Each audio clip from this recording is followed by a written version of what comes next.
The road to WrestleMania is on. I pretty much get every single prediction, with the exception of the Universal title match between Roman Reigns and Kevin Owens, correct for the Royal Rumble, and Edge has yet to choose an opponent for WrestleMania. Hey yo, it's me. I hope everybody's doing alright today, because you know what? So am I. I do apologize that this episode is up about 24 hours late. I completely forgot to record the second episode of Grand Slam the night before, after the Cards Against Humanity game this past Friday night. So hopefully we won't have to run into that same mistake this time. So, you know, it is what it is. At least I'm still doing a Grand Slam episode within the weekend, so I mean that's a plus there. So, to get into things, I do want to talk about kind of my thoughts on the Royal Rumble. Honestly, if you watched the live stream that I made, it basically was just me just at awe at the fact that I got nearly the entire pay-per-view correct by predicting every single finish and who the winners would be and stuff like that, and how each match would end. I got pretty much every prediction right, with the exception of the Universal title match, obviously, because I predicted it would be Kevin Owens who would finally dethrone Roman, but Roman still finds a way to survive and retain the Universal title.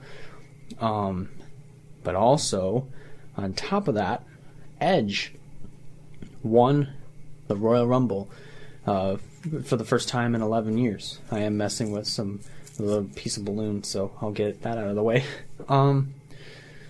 But also at the same time, Bianca Belair won the Women's Royal Rumble in her second try.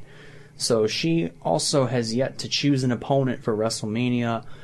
And as far as my predictions for that, I'm predicting that it would be Sasha Banks that she would go after for the SmackDown Women's title.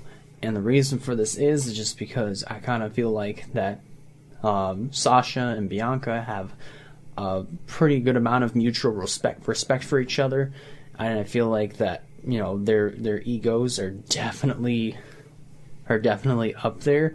You know, Sasha Banks and the boss persona, and Bianca Belair the EST persona. So I feel like those two would connect really well in the ring. That's just my prediction there as far as what Bianca's choice would be for her WrestleMania match, title opportunity that is.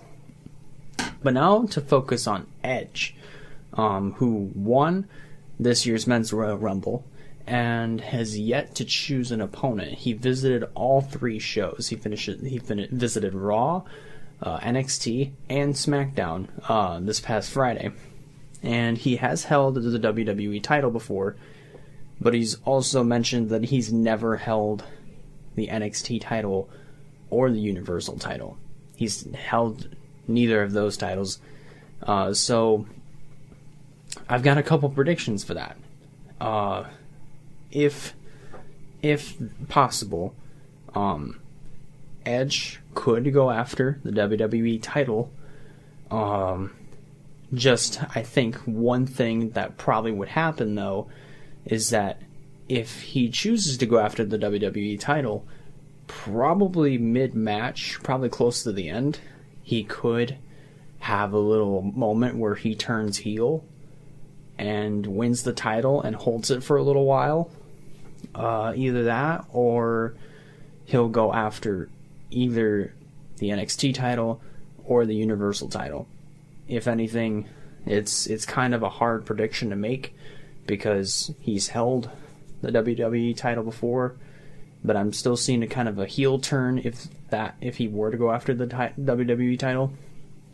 But if Edge chooses the NXT title, that would be an interesting dream match, because he's never held the NXT title, and plus he's even mentioned in his promo that NXT was one of the shows that helped him find his fire to get back into the business. But also, he could choose Roman Reigns, which that would be a very, very good dream match, because those two being the spear guys, the people that use the spear as their finishers, that would be an interesting battle. Is like, who does the better spear? Honestly, I'm still gonna say Edge does the better spear. So, a little bit of bias in there, but at the same time, that's talking from Edge's experience of using the spear as his finisher. So, but he could go after any title. We have no clue which title he's going to go after yet. So we're going to have to wait and see what happens this week, starting tomorrow night on Raw. Now I want to talk about AEW for a second. I'm not really going to talk about anything else. I want to mainly focus on Sting, because for the first time in 6 years, Sting is going to be in a match. But it's not going to be a singles match. It's not going to be a straight up wrestling match.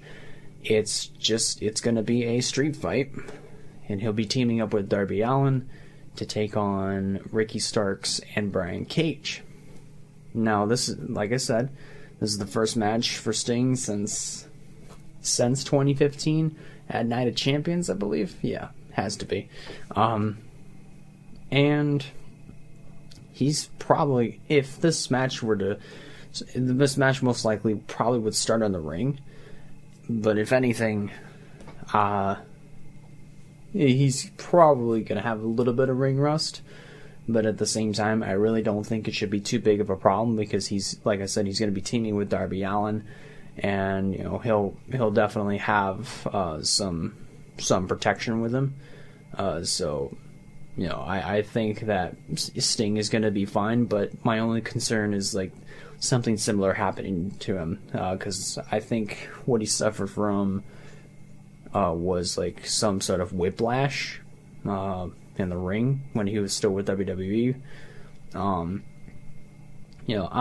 That's my only concern, is just like something similar happening to him, or going to the point where he breaks his neck and probably paralyzes himself, and that wouldn't be a good thing. Just not really a good thing. So that's my only concern, but at the same time, I'm really excited. I'm really happy to see that Sting is going to be wrestling again. My only question is, how is this going to work? And hopefully he holds up. That's all that I'm hoping for. But yeah, that's really about it for this episode. Like, I don't really have much to talk about, but other than that, we're just gonna have to watch and see what happens in this week with WWE and Edge and his decision making for his title opportunity at WrestleMania. Same for Bianca Belair.